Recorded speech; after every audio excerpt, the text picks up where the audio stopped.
Yesterday, I bore witness by walking and driving through Pacific Palisades.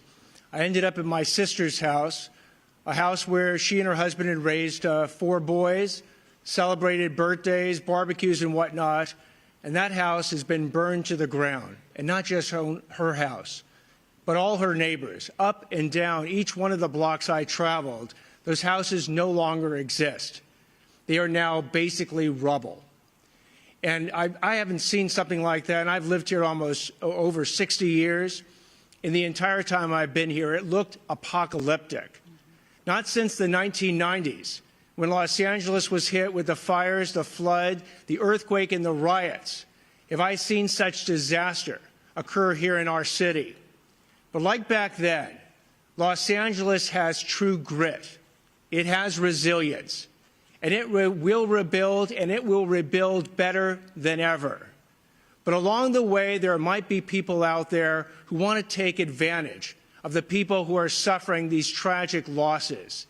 These criminals need to hear, as they've heard from the sheriff, as they've heard from Chief McDonald, an unmistakably clear message that if you want to go ahead and loot, if you want to commit burglary, if you want to engage in grand theft, if you want to engage in these internet scams where you're going to take advantage of people who are going to be seeking insurance and government benefits, you will be arrested, you will be prosecuted, and you will be punished to the full extent of the law.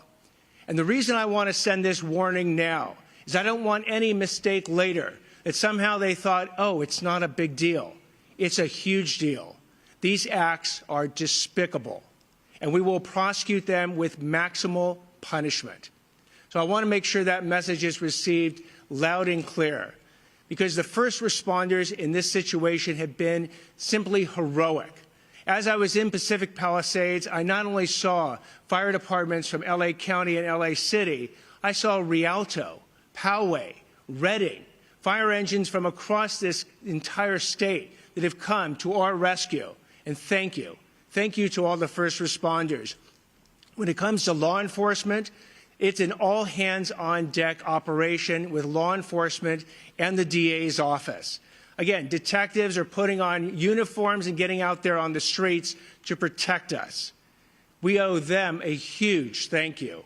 And from the DA's office, if we do get these cases, please be on notice that we are going to try and deter you from committing the crimes in the first place. But if you do commit these crimes, do not expect anything else than maximal punishment. I'll now introduce LA